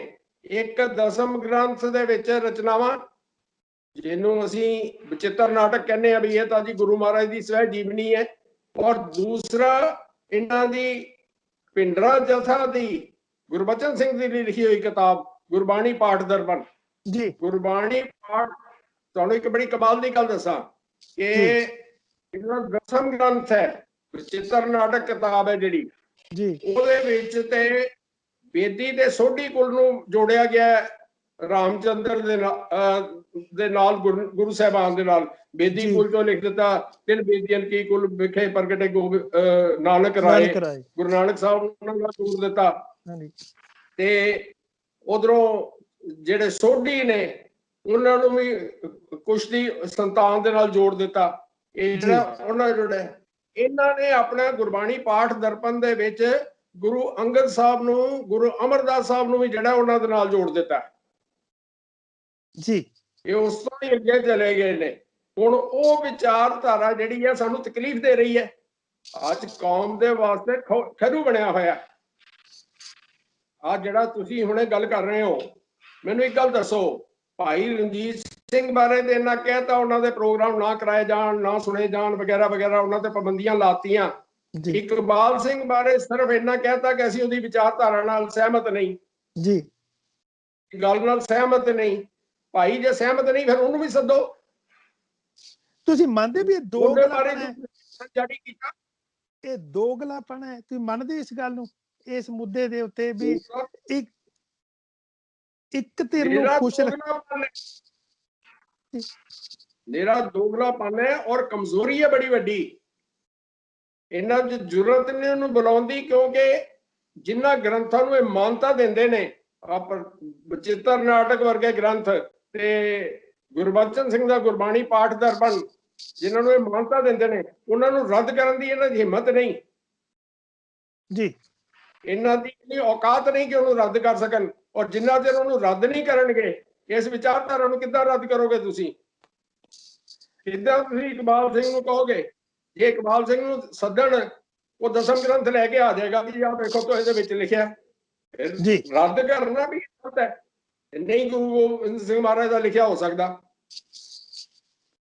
ਤੇ ਆਮ ਕਰਕੇ ਨਾ ਇੱਕ ਗੱਲ ਸੀ ਵੀ ਜੇਕਰ ਇਸ ਗੱਲ ਨੂੰ ਥੋੜੀ ਸਥਿਰਤਾ ਨਾਲ, ਸਮਝਦਾਰੀ ਨਾਲ ਇਸ ਮਸਲੇ ਨੂੰ ਉਠਾਇਆ ਜਾਂਦਾ ਕਿ ਇਸ ਤਰ੍ਹਾਂ ਹੱਲ ਨਹੀਂ ਹੋ ਸਕਦਾ ਸੀ, ਡਰ ਆਪਸ ਦੇ ਵਿੱਚ ਗੱਲਬਾਤ ਦਾ ਨਜ਼ਰੀਆ ਲਿਖਤੀ ਰੂਪ ਦੇ ਵਿੱਚ ਭੇਜਿਆ ਜਾਂਦਾ ਵੀ ਜਿਹੜੀਆਂ ਕੁਝ ਸ਼ੰਕਾਵਾਂ, ਜਿਹੜੇ ਕੁਝ ਦੋਸ਼, ਜਿਹੜੇ ਇਲਜ਼ਾਮ ਭਾਈ ਰਣਜੀਤ ਸਿੰਘ ਤੇ ਲੱਗਦੇ ਉਹਨੂੰ ਲਿਖਤੀ ਰੂਪ ਵਿੱਚ ਭੇਜਿਆ ਜਾਂਦਾ। ਤੇ ਭਾਈ ਰਣਜੀਤ ਸਿੰਘ ਨੂੰ ਵੀ ਚਾਹੀਦਾ ਸੀ, ਮੈਂ ਇੱਕ ਇੰਟਰਵਿਊ ਦੌਰਾਨ ਭਾਈ ਰਣਜੀਤ ਸਿੰਘ ਜੀ ਨੂੰ ਇੱਕ ਪੁੱਛਿਆ ਸੀ ਸਵਾਲ ਵੀ ਭਾਈ ਸਾਹਿਬ ਏਦਾਂ ਨਹੀਂ ਲੱਗਦਾ ਵੀ ਜਿਹੜੇ ਇਲਜ਼ਾਮ ਲਿਖਤੀ ਤੁਹਾਡੇ ਵਿੱਚ ਸੋਸ਼ਲ ਮੀਡੀਆ ਰਾਹੀਂ ਤੁਹਾਡੇ ਤੇ ਲੱਗਦੇ ਆ ਵੀ ਤੁਸੀਂ ਪਵਿੱਤਰ ਅੰਮ੍ਰਿਤ ਜਲ ਦੇ ਉੱਤੇ ਕਿੰਤੂ ਕਰਦੇ ਹੋ, ਤੁਸੀਂ ਦਰਬਾਰ ਸਾਹਿਬ ਨੂੰ ਇੱਕ ਬਿਲਡਿੰਗ ਕਹਿੰਦੇ ਹੋ, ਤੁਸੀਂ ਇਤਿਹਾਸਿਕ ਸਰੋਤਾਂ ਦੇ ਉੱਤੇ ਕਿੰਤੂ ਕਰਦੇ ਹੋ, ਵੀ ਤੁਸੀਂ ਇਹਨਾਂ ਸਾਰੇ ਸਵਾਲਾਂ ਦੇ ਜਵਾਬ ਲਿਖਤੀ ਰੂਪ ਦੇ ਵਿੱਚ ਸ੍ਰੀ ਅਕਾਲ ਤਖਤ ਸਾਹਿਬ ਅੱਗੇ ਰੱਖ ਦੇਵੋ ਤਾਂ ਜੋ ਇਸ ਮਸਲੇ ਦਾ ਹੱਲ ਹੋ ਸਕੇ। ਤੁਸੀਂ ਨਹੀਂ ਮੰਨਦੇ ਵੀ ਇਹ ਹੱਲ ਇਸ ਤਰ੍ਹਾਂ ਹੋ ਸਕਦਾ ਹੈ? ਦੇਖੋ, ਇਹ ਕਿਸੇ ਤਰ੍ਹਾਂ ਵੀ ਨਹੀਂ ਹੋ ਸਕਦਾ। ਮੈਂ ਜਿਹੜੀ ਪਹਿਲਾਂ ਬੇਨਤੀ ਕੀਤੀ ਨਾ, ਵਿਚਾਰਧਾਰਕ ਫਰਕ ਹੈ ਜੀ, ਵਿਚਾਰਧਾਰਾ ਨਹੀਂ ਮਿਲ ਸਕਦੀਆਂ, ਇਹ ਵੱਖਰਾ ਰਹੇਗਾ। ਜਿਹੜਾ ਤਰੀਕਾ ਭਾਈ ਰਣਜੀਤ ਸਿੰਘ ਨੇ ਕਿਹਾ ਉਹ ਵਧੀਆ ਹੈ ਵੀ ਟੀਵੀ ਚੈਨਲ ਦੇ ਉੱਤੇ ਬਹਿ ਕੇ ਵਿਚਾਰ ਕਰ ਲਓ, ਲੋਕੀ ਦੋਨੋਂ ਸੁਣ ਲੈਣ, ਉਹ ਆਪੇ ਫੈਸਲਾ ਕਰ ਲੈਣਗੇ ਕਿਹੜੀ ਸਾਨੂੰ ਠੀਕ ਲੱਗਦੀ ਹੈ।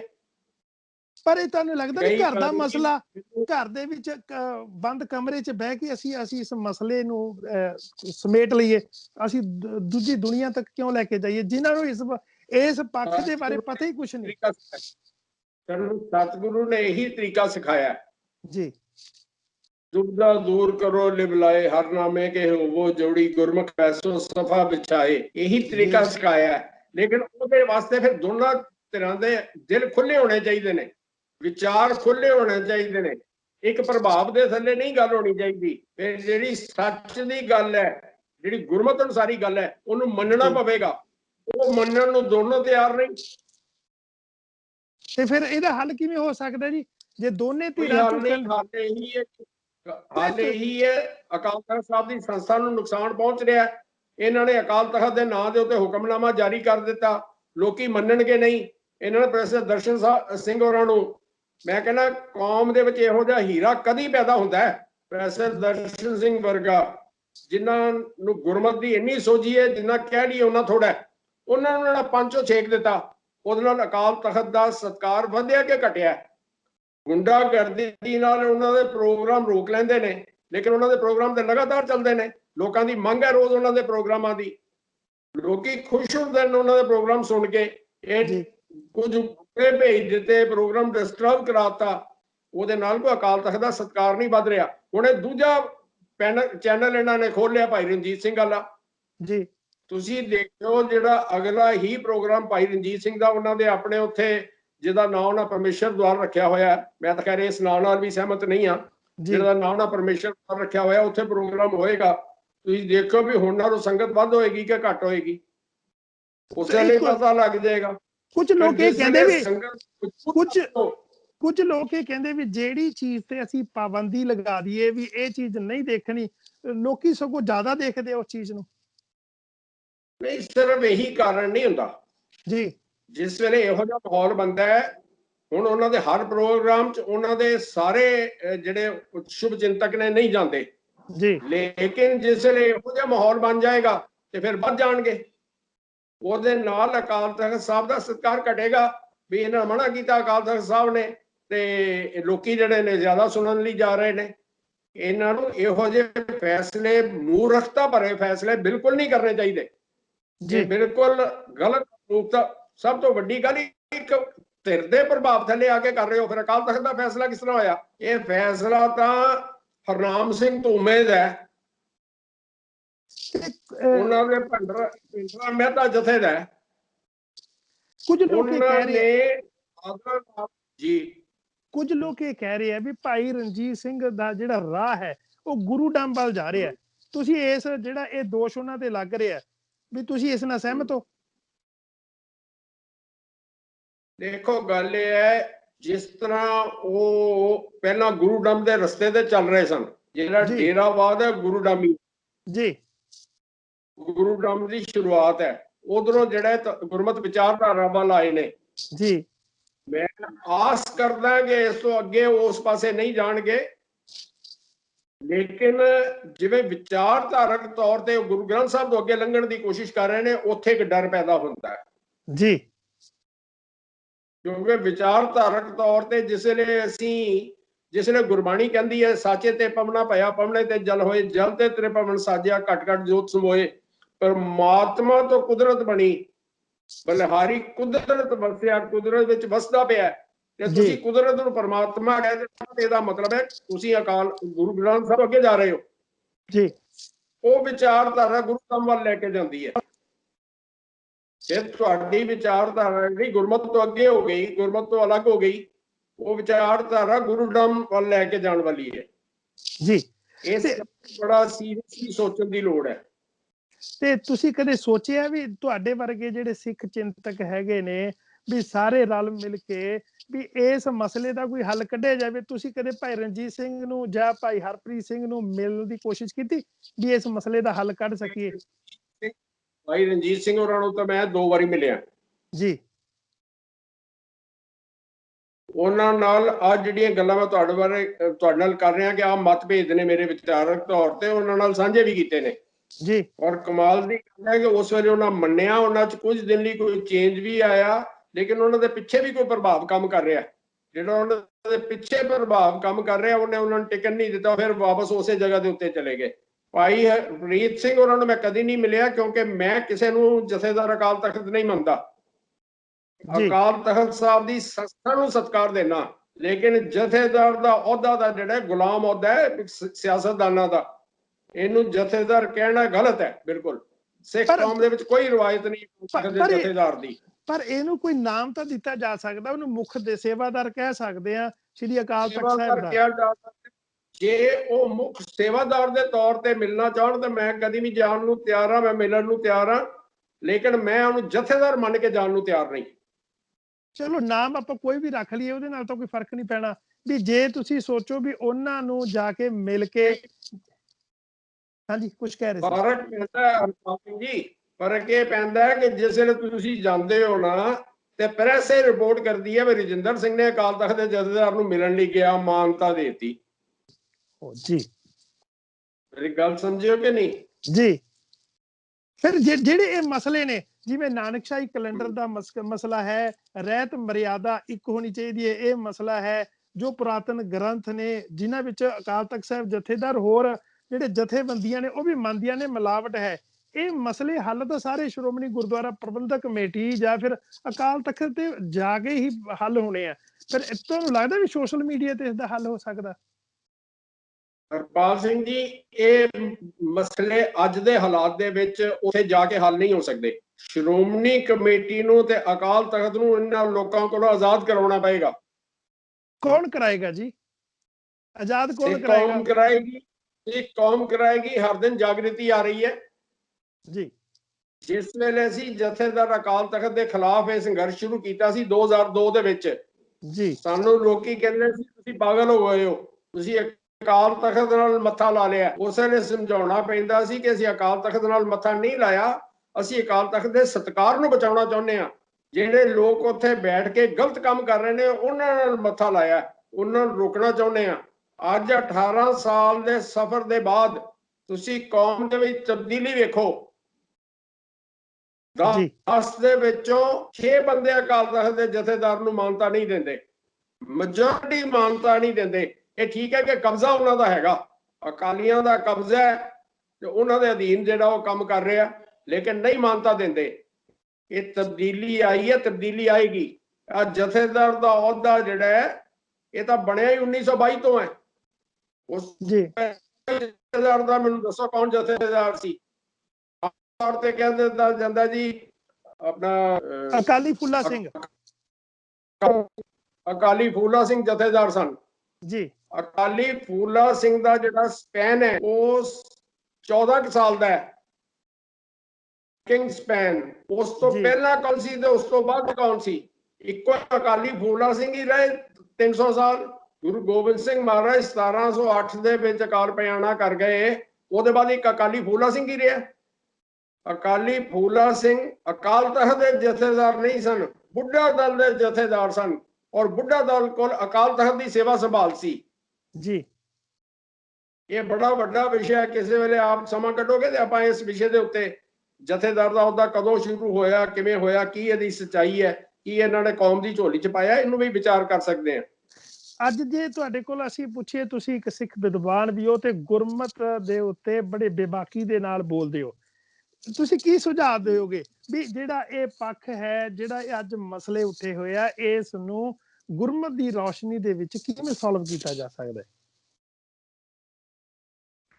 ਦੇਖੋ, ਸੋਲਵ ਕਰਨ ਦਾ ਤੇ ਹੱਲ ਕੋਈ ਨਹੀਂ। ਮੈਂ ਤੁਹਾਨੂੰ ਪਹਿਲਾਂ ਕਹਿ, ਕਿਉਂਕਿ ਦੋਵੇਂ ਤਰ੍ਹਾਂ ਆਪਣੀ ਆਪਣੀ ਵਿਚਾਰਧਾਰਾ ਦੇ ਕਾਇਮ ਨੇ। ਉੱਥੇ ਵਿਚਾਰਧਾਰਾ ਦੀ ਲੜਾਈ ਹੈ, ਜਿਹਨੂੰ ਅਕਾਲ ਤਖਤ ਦੀ ਸੰਸਥਾ ਨੂੰ ਵਰਤ ਕੇ ਜ਼ਬਰਦਸਤੀ ਵਿਚਾਰਧਾਰਾ ਨੂੰ ਠੋਕਣ ਦੀ ਕੋਸ਼ਿਸ਼ ਹੋ ਰਹੀ ਹੈ। ਇਸ ਕਰਕੇ ਹੱਲ ਕੋਈ, ਲੇਕਿਨ ਸੁਝਾਅ ਦੀ ਗੱਲ ਕੌਮ ਦੇ ਹਿੱਤੇ 'ਚ, ਪੰਥ ਦੇ ਹਿੱਤੇ 'ਚ ਮੈਂ ਦਿਆਂ ਤੇ ਇਹ ਸੁਝਾਅ ਦਿਆਂਗਾ ਕਿ ਭਾਈ ਰਣਜੀਤ ਸਿੰਘ ਜੀ, ਗੁਰੂ ਗ੍ਰੰਥ ਸਾਹਿਬ ਤੋਂ ਅੱਗੇ ਨਾ ਜਾਓ ਜੀ। ਗੁਰੂ ਗ੍ਰੰਥ ਸਾਹਿਬ ਤੋਂ ਅੱਗੇ ਜਾਓਗੇ ਤੁਸੀਂ ਗੁਰੂ ਡੰਮ ਵੱਲ ਜਾ ਰਹੇ ਹੋ। ਫਿਰ ਮੈਂ ਸਾਫ਼ ਲਫ਼ਜ਼ਾਂ 'ਚ ਕਹਾਂਗਾ, ਭਾਈ ਹਰਪ੍ਰੀਤ ਸਿੰਘ ਨੂੰ ਇਹ ਕਹਾਂਗਾ ਕਿ ਇੱਕ ਵਿਚਾਰਧਾਰਾ ਦਾ ਹੱਥ ਠੋਕਾ ਬਣ ਕੇ, ਉਹਨਾਂ ਦਾ ਬੁਲਾਰਾ ਬਣ ਕੇ ਅਕਾਲ ਤਖਤ ਸਾਹਿਬ ਦੀ ਸੰਸਥਾ ਦੇ ਨੂੰ ਢਾਹ ਨਾ ਲਾਓ। ਤੁਸੀਂ ਅਕਾਲ ਤਖਤ ਸਾਹਿਬ ਦੀ ਸੰਸਥਾ ਨੂੰ ਢਾਹ ਰਹੇ ਹੋ। ਤੁਹਾਡੇ ਪਿਛਲੇ ਜਥੇਦਾਰਾਂ ਤੋਂ ਤੁਸੀਂ ਕੋਈ ਅਲੱਗ ਨਹੀਂ ਨਿਕਲੇ, ਤੁਸੀਂ ਉਹੋ ਜਿਹਾ ਹੀ ਫੈਸਲਾ ਕਰਤਾ ਹੈ। ਤੁਸੀਂ ਸਿਰਫ ਲਫ਼ਜ਼ਾਂ ਦੀ ਤਬਦੀਲੀ ਕੀਤੀ ਹੈ। ਉਹਨਾਂ ਨੇ ਕਹਿਤਾ ਪੰਚੋ ਛੇਕਤਾ, ਤੁਸੀਂ ਇਹ ਨਹੀਂ ਕਿਹਾ ਪੰਚੋ ਛੇਕ ਦਿੱਤਾ, ਤੁਸੀਂ ਕਿਹਾ ਜੀ ਇਹਨਾਂ ਦੇ ਦੀਵਾਨ ਨਾ ਲੱਗਣ ਦਿਓ। ਸੋਸ਼ਲ ਬਾਈਕਾਟ ਦਾ ਕਾਲ ਦੇ ਦਿੱਤਾ ਨਾ। ਪੰਚੋ ਛੇਕਣਾ ਕੀ ਹੈ? ਪੰਚੋ ਛੇਕਣਾ ਸੋਸ਼ਲ ਬਾਈਕਾਟ ਕਾਲ ਕਰਨਾ ਹੀ ਹੈ। ਤੇ ਉਹੀ ਕਾਲ ਤੁਸੀਂ ਦੇਤੀ, ਲਫ਼ਜ਼ ਬਦਲ ਲਿਆ ਸਿਰਫ। ਇਹੋ ਜਿਹੇ ਭੁਲੇਖਾ ਪਾਉ ਜਿਹੜੇ ਨੇ ਗੱਲਾਂ, ਉਹ ਨਾ ਕਰੋ। ਪੰਥ ਦੇ ਬਣੋ, ਧਿਰ ਦੇ ਨਾ ਬਣੋ, ਕਿਸੇ ਸਿਆਸੀ ਆਦਮੀ ਦੇ ਨਾ ਬਣੋ। ਜਿੱਦਣ ਤੁਸੀਂ ਪੰਥ ਦੇ ਬਣ ਗਏ, ਤੁਹਾਡਾ ਸਤਿਕਾਰ ਬਣ ਜਾਏਗਾ, ਅਕਾਲ ਤਖਤ ਸਾਹਿਬ ਦਾ ਵੀ ਸਤਿਕਾਰ ਬਣੇਗਾ। ਤੁਸੀਂ ਅਕਾਲ ਤਖਤ ਸਾਹਿਬ ਦੀ ਸਤਿਕਾਰ ਘਟਾ ਰਹੇ ਹੋ। ਤੁਸੀਂ ਦੋ ਧਿਰਾਂ ਨੂੰ, ਭਾਈ ਰਣਜੀਤ ਸਿੰਘ ਨੂੰ ਸਲਾਹ ਦਿੱਤੀ, ਭਾਈ ਹਰਪ੍ਰੀਤ ਸਿੰਘ ਨੂੰ, ਤੇ ਟਕਸਾਲ ਬਾਰੇ ਤੁਸੀਂ ਕੁਝ ਨਹੀਂ ਬੋਲੇ। ਤੁਸੀਂ ਉਹਨਾਂ ਨੂੰ ਨਹੀਂ ਕੋਈ ਸਲਾਹ ਜਾਂ ਕੋਈ ਸੁਝਾਅ ਦਿਓਗੇ ਜੀ? ਉਹਨਾਂ ਨੂੰ ਇੱਕ ਸਲਾਹ ਹੈ ਜੀ, ਸਲਾਹ ਨਹੀਂ, ਮੇਰੀ ਬੇਨਤੀ ਹੈ ਜੀ ਕਿ ਕਿਰਪਾ ਕਰਕੇ ਪੰਥ ਦਾ ਖਹਿੜਾ ਛੱਡ ਦਿਓ। ਤੁਸੀਂ ਬਹੁਤ ਬਰਬਾਦ ਕਰ ਲਿਆ ਪੰਥ ਨੂੰ, ਬਹੁਤ ਨੁਕਸਾਨ ਕੀਤਾ ਤੁਸੀਂ ਪੰਥ ਦਾ। ਇੱਕ ਭਾਈ ਜਰਨੈਲ ਸਿੰਘ ਹੋਰਾਂ ਦਾ ਨਾਮ ਲੈ ਕੇ ਤੁਸੀਂ ਸਾਰੀ ਕੌਮ ਨੂੰ ਗੁੰਮਰਾਹ ਕਰ ਰਹੇ ਹੋ, ਸਾਰੀ ਦੁਨੀਆ ਨੂੰ ਗੁੰਮਰਾਹ ਕਰ ਰਹੇ ਹੋ। ਵਿਚਾਰਧਾਰਕ ਤੌਰ ਤੇ ਤੁਸੀਂ ਗੁਰੂ ਨਾਨਕ ਦੀ ਸਿੱਖੀ ਨੂੰ ਖਤਮ ਕਰ ਰਹੇ ਹੋ। ਕਿਰਪਾ ਕਰਕੇ ਕੰਮ ਬੰਦ ਕਰ ਦਿਓ, ਖਹਿੜਾ ਛੱਡ ਦਿਓ ਪੰਥ ਦਾ। ਇੱਕ ਲਾਸਟ ਦੇ ਬ੍ਰਾਹਮਣ ਤੋਂ ਨਿਕਲੇ ਹੋ, ਉੱਥੇ ਹੀ ਵਾਪਸ ਚਲੇ ਜਾਓ। ਜਿਸ ਵੇਲੇ ਸੰਤਾਂ ਸਾਧਾਂ ਦੇ ਉੱਥੇ ਇਕੱਠ ਹੁੰਦੇ ਨੇ, ਬ੍ਰਾਹਮਣ ਸੰਤਾਂ ਸਾਧਾਂ ਦੇ, ਤੁਸੀਂ ਉੱਥੇ ਜਾਂਦੇ ਹੀ ਹੋ, ਉਹਨਾਂ ਵਿੱਚ ਹੀ ਰਲ ਜਾਓ। ਸਿੱਖ ਕੌਮ ਨੂੰ ਮਾਫ ਕਰ ਦਿਓ। ਤੁਹਾਨੂੰ ਲੱਗਦਾ ਨਹੀਂ, ਲਾਸਟ ਵਿੱਚ ਇਹ ਪੁੱਛਣਾ ਸੀ ਵੀ ਜੇ ਇਹੀ ਹਾਲਾਤ ਰਹੇ, ਜਿਵੇਂ ਇਸਲਾਮ ਦੇ ਵਿੱਚ ਸ਼ੀਆ ਸੁੰਨੀ ਆਪਸ ਦੇ ਵਿੱਚ ਬਹੁਤ ਜ਼ਿਆਦਾ ਲੜਦੇ ਆ, ਸਾਡੇ ਵਿੱਚ ਵੀ ਡਿਵਾਈਡੇਸ਼ਨ ਹੋ ਸਕਦੀ ਹੈ ਉਸੇ ਤਰ੍ਹਾਂ ਦੀ? ਹਰਪਾਲ ਸਿੰਘ ਜੀ, ਤੁਸੀਂ ਸਵਾਲ ਬੜਾ ਲਾਜਵਾਬ ਕੀਤਾ ਹੈ ਜੀ। ਸਾਡੇ ਵਿੱਚ ਉਹ ਹਾਲਤ ਨਹੀਂ ਬਣ ਸਕਦੇ ਅਗਰ ਅਸੀਂ ਸਿਰਫ ਗੁਰੂ ਗ੍ਰੰਥ ਸਾਹਿਬ ਤੇ ਵੋਟ ਰੱਖੀਏ ਜੀ। ਇੱਕ ਕਹਾਵਤ ਹੈ, ਕਹਿੰਦੇ ਹੁੰਦੇ ਨੇ ਦੁਸ਼ਮਣ ਬਾਤ ਕਰੇ ਅਨਹੋਣੀ ਜੀ। ਉਹਨਾਂ ਨੇ ਇੱਕ ਦਸਮ ਗ੍ਰੰਥ ਨਾਂ ਦਾ ਕਿਤਾਬ, ਜਿਹਨੂੰ ਪਹਿਲਾਂ ਉਹਦਾ ਨਾਂ ਹੀ ਕੋਈ ਨਹੀਂ ਸੀ, ਬਾਅਦ ਚ ਬਚਿੱਤਰ ਨਾਟਕ ਰੱਖਿਆ ਗਿਆ, ਫਿਰ ਦਸਮ ਗ੍ਰੰਥ, ਫਿਰ ਦਸਮ ਗ੍ਰੰਥ ਤੋਂ ਸ਼੍ਰੀ ਦਸਮ ਗ੍ਰੰਥ ਸਾਹਿਬ, ਫਿਰ ਸ਼੍ਰੀ ਦਸਮ ਗ੍ਰੰਥ ਸਾਹਿਬ ਤੋਂ ਬਾਅਦ ਸ਼੍ਰੀ ਗੁਰੂ ਦਸਮ ਗ੍ਰੰਥ ਸਾਹਿਬ, ਹੁਣ ਉਹਨੂੰ ਬਦਲ ਕੇ ਕਰਤਾ ਗੁਰੂ ਸ਼੍ਰੀ ਗੁਰੂ ਦਸਮ ਸ਼੍ਰੀ ਗੁਰੂ ਗ੍ਰੰਥ ਸਾਹਿਬ। ਨਾਂ ਰੋਜ਼ ਬਦਲੇ ਜਾ ਰਹੇ ਨੇ ਗੁਰੂ ਗ੍ਰੰਥ ਸਾਹਿਬ ਦੇ ਟਾਕਰੇ ਤੇ ਲਿਆਉਣ ਲਈ, ਬਰਾਬਰ ਲਿਆਉਣ ਦੇ ਵਾਸਤੇ। ਜੀ। ਕੌਮ ਦੇ ਵਿੱਚ ਉਹਨਾਂ ਨੇ ਇੱਕ ਦੁਬਦਾ ਖੜੀ ਕਰਤੀ। ਅੱਜ ਜੇ ਕਹੀਏ ਵੀ ਸ਼ੀਆ ਸੁੰਨੀ ਵਾਲੇ ਹਾਲਾਤ ਬਣ ਜਾਣਗੇ, ਦਸਮ ਗ੍ਰੰਥ ਬਾਰੇ ਗੱਲ ਨਾ ਕਰੋ, ਇਹਦਾ ਮਤਲਬ ਦਸਮ ਗ੍ਰੰਥ ਨੂੰ ਮੰਨ ਲਓ, ਸਿੱਖੀ ਤਾਂ ਵੀ ਖਤਮ ਹੈ ਜੀ। ਜੇ ਇੱਕ ਤੇ ਦੋ ਗੁਰੂ ਬਣ ਗਏ ਔਰ ਅਲੱਗ-ਅਲੱਗ ਵਿਚਾਰਧਾਰਾ ਹੋਈਆਂ ਤੇ ਸਿੱਖੀ ਤਾਂ ਵੀ ਖਤਮ ਹੈ। ਤੇ ਜੇ ਤੁਸੀਂ ਉਹਨੂੰ ਮਾਨਤਾ ਨਹੀਂ ਦਿੰਦੇ, ਉਹਦੇ ਖਿਲਾਫ ਬੋਲਦੇ ਹੋ, ਤੇ ਸ਼ੀਆ ਸੁੰਨੀ ਵਾਲਾ ਗੱਲ ਬਣਦਾ ਹੈ। ਮੈਨੂੰ ਇੱਕ ਯਕੀਨ ਹੈ ਕਿ ਸਿੱਖ ਗੁਰੂ ਗ੍ਰੰਥ ਸਾਹਿਬ ਤੋਂ ਸਿਵਾ ਕਿਸੇ ਨੂੰ ਨਹੀਂ ਮੰਨਦੇ, ਔਰ ਜਿੰਨਾ ਚਿਰ ਸਿੱਖ ਸਿਰਫ ਗੁਰੂ ਗ੍ਰੰਥ ਸਾਹਿਬ ਨੂੰ ਆਪਣਾ ਗੁਰੂ ਮੰਨਦੇ ਨੇ, ਸਾਡੇ ਅੰਦਰ ਉਹ ਹਾਲਾਤ ਨਹੀਂ ਬਣ ਸਕਦੇ। ਕੁਝ ਲੋਕ ਸ਼ਰਾਰਤ ਕਰਨ ਦੇ ਵਾਸਤੇ ਕੋਸ਼ਿਸ਼ ਕਰਦੇ ਰਹਿਣਗੇ, ਲੇਕਿਨ ਸਿੱਖ ਕੌਮ ਦੇ ਵਿੱਚ ਹਾਲਾਤ ਨਹੀਂ ਬਣਨਗੇ। ਸਿੱਖ ਗੁਰੂ ਗ੍ਰੰਥ ਸਾਹਿਬ ਦੇ ਸਿੱਖ ਨਾ ਹੈ, ਗੁਰੂ ਗ੍ਰੰਥ ਸਾਹਿਬ ਦੇ ਲੜ ਸਾਨੂੰ ਗੁਰੂ ਗੋਬਿੰਦ ਸਿੰਘ ਪਾਤਸ਼ਾਹ ਆ ਕੇ ਗਏ ਨੇ, ਅਸੀਂ ਸਦਾ ਗੁਰੂ ਗ੍ਰੰਥ ਸਾਹਿਬ ਦੇ ਸਿੱਖ ਰਹਿਣਾ, ਸਾਡੇ ਵਿੱਚ ਹਾਲਾਤ ਨਹੀਂ ਬਣ ਸਕਦੇ। ਤੁਹਾਡਾ ਬਹੁਤ ਧੰਨਵਾਦ। ਪੰਜਾਬੀ ਲੋਕ ਚੈਨਲ ਨੂੰ ਤੁਸੀਂ ਆਪਣਾ ਕੀਮਤੀ ਸਮਾਂ ਬਖਸ਼ਿਸ਼ ਕੀਤਾ, ਤੁਹਾਡਾ ਤਹਿ ਦਿਲੋਂ ਧੰਨਵਾਦ। ਵਾਹਿਗੁਰੂ ਜੀ ਕਾ ਖਾਲਸਾ, ਵਾਹਿਗੁਰੂ ਜੀ ਕੀ ਫਤਿਹ।